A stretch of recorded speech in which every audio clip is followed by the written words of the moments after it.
Frank, going to start by asking you, clean bill of health from Saturday, no injuries to report, and the latest on Andres Christensen and N'Golo Kante, will they both be available for the game? Christensen's available and N'Golo unfortunately isn't. His hamstring's not ready. So they're the ones of note. Just secondly, Frank, on Fikayo Tomori, a year ago he was a regular starter for you. When did it start to go wrong from Chelsea, and why? Why has he fallen down the pecking order? I don't think there's any when did it start to go wrong. Fikayo's a developing player. As a team, as a squad, we had 4 centre-backs last year. I can't play 4 in one game. And you try and find consistency at different times. At one point, Fikayo was in that. And then later on, not so much. And then this year, we have 5 centre-backs. So the predicament is difficult for centre-backs that are not playing regularly. And that's why he may go out on loan for his development. As I say, as a young player, his development has been a huge rise in the last 2 or so seasons since I've been working with him. And that will continue, and we'll find the best path for that. The reports are that it's with an obligation to buy to AC Milan. But from what you're telling me, I assume you'd like him to return. We haven't got any. There is no detail on what those reports I've read as well, but they're not to be confirmed. Okay, thanks very much, Frank. Thank you. Emma Saunders. Hi, Frank. Hi. You talked about the confidence levels perhaps lacking a bit in some of your forward players. Now, Mason Mount doesn't look like a player that's lacking in that department at all, especially not against Fulham. I just wondered how much you think his performances can help raise the confidence in those other players around him who are perhaps not hitting their full potential at the moment. Yeah, certainly it can help because you can see that Mason's playing with confidence, hence his 2 goals in the last 2 games, but his general play is really good. I keep talking about him a lot and since the weekend, and I think his work ethic in training is one of those reasons, the way he keeps his standards high every day. So I think there are things that other players can look at with Mason. And at the same time, it's clear when you're in a difficult patch individually or collectively, you have to fight and play your way out of it. So you rely on players around you doing their job. Mason's doing it at the minute, but we've got lots of players like that in forward areas. We just need a kickstart from them. We need to see some numbers, some production from the front end of the pitch. You look around the Premier League and you see teams that are being successful generally or in good runs have people at the top end of the pitch that are firing and scoring and assisting. And we've been a bit short on that recently, but it will come back. It will come back. The players have to fight their way through those little periods or patches, and at the moment Mason is a good example of someone that's always fighting and he's playing really well. Looking ahead to this game against Leicester City, I just wondered where you think Leicester are in this title race and just how open you think it is in general. Yeah, I mean they're in it for sure. The way they're playing, the results they get in their position in the league, it's clear. It's the same as last season. We managed to get above Leicester at the back end of the season, but it was a big ask for us because they're a very good team with very good individuals. We know that, and a really good manager, a really good coach in Brendan. So they're in the race. There are others that are in the race. We have to not consider too much the race as it stands at the minute, and consider ourselves. Consider can we get a result against Leicester, who are a competitor up there, and then see can we get wins together that will propel us back up to where we want to be. But the race is relatively open, especially in comparison probably to recent years, I suppose. Just finally from me, going back to these confidence levels, what would a win do against Leicester for those levels within the squad and the feeling in the camp? Yeah, it would help. It would certainly help because Leicester are a quality team who are getting results, as I just said. So it would help. But we're not the only team in that position. You look around at top teams, examples yesterday of teams that come off it a bit, or certain elements or parts of the team are not firing. And it's hard to win games in this league. So I don't want to lean too much on our own confidence. It's a part of the picture at the moment. But for me, the work ethic and the team really being focused is just as important as the confidence, because the quality in the team is there, the potential is there, and it will be unlocked. It's just making sure for a tough moment that we do all the right things to get it back from where it may have been. John Southall, BBC 5 Live. Hi Frank. Hi John. On Leicester, their form this season suggests that actually you're possibly better playing them away from home. I don't know. I think, maybe on form. I don't think form or those sort of things directly relate. Sometimes it's type of teams that want to have possession, want to counter-attack, want to sit deep. And I think Leicester and in Brendan, they have capability to do both as a team. So I'm not considering that too much.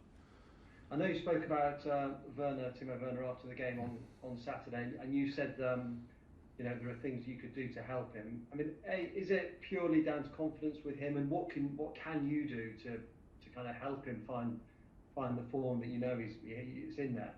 We'll speak with him, manage him in that sense, and manage him on the training pitch, because that's where little periods like this always turn around. It's something I experienced a lot in my career, something that all players will experience in their careers in their own ways. When you are a top player, as Timo's shown that he is, all eyes are on and it becomes magnified. But the basics are the same, and that's what my job is, to tell him that and work with him on it. Thanks. Unmute yourself, Moose, and away you go. Hi Frank, how are you? Good, thank you. I just want to follow on about Timo Werner. I mean, I've covered Chelsea long enough, and you've played for them long enough to have seen strikers arrive, or forward attacking players arrive with really big reputations, the likes of Torres, likes of Morata. What is it about not only Chelsea but a lot of clubs whereby it can be really difficult if you absolutely don't hit the ground running and you get into a rut to end up being labelled as somebody who is not a success at a club? Well, first of all, I don't want to compare him to anybody, because I think if we just narrowly compare him to some Chelsea signings, I think it would be the wrong way. Everybody's story is different.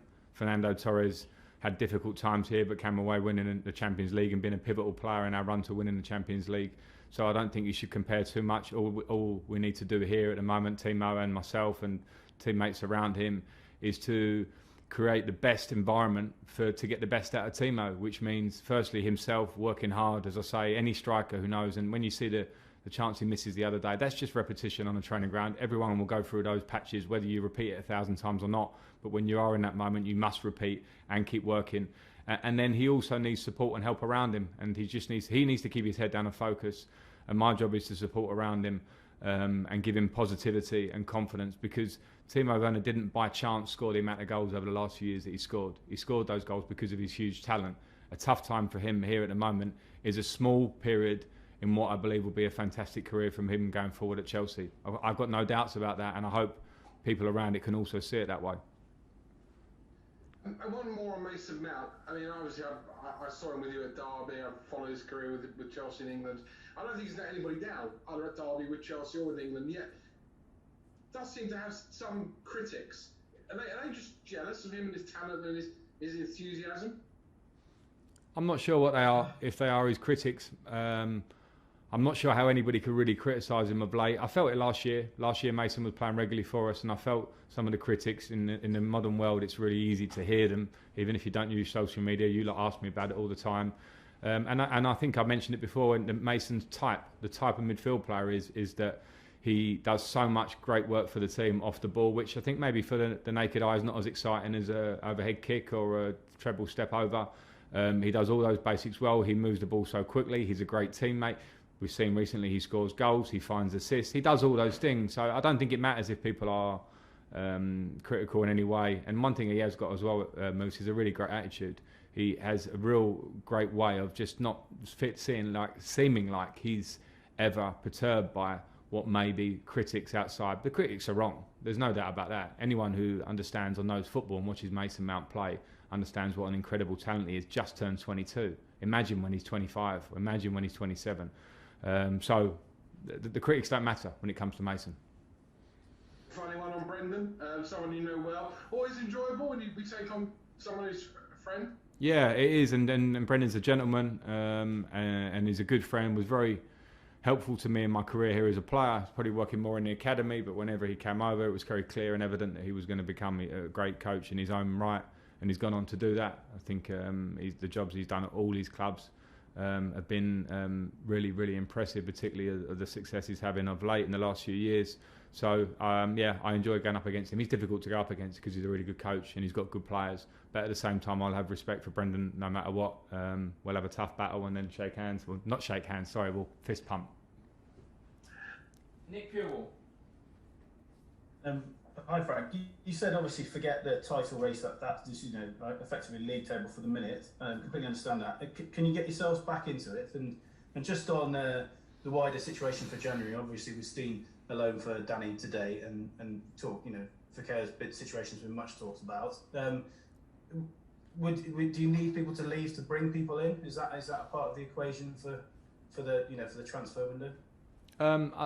Again, the reason I say about the title race, I don't want to go that far, so it doesn't matter to say whether we can get back in it or not at the moment. We just need to consider the games in front of us and try and win them and try and push ourselves steadily up the table. We're not in a bad position. We've had a bad short period of form.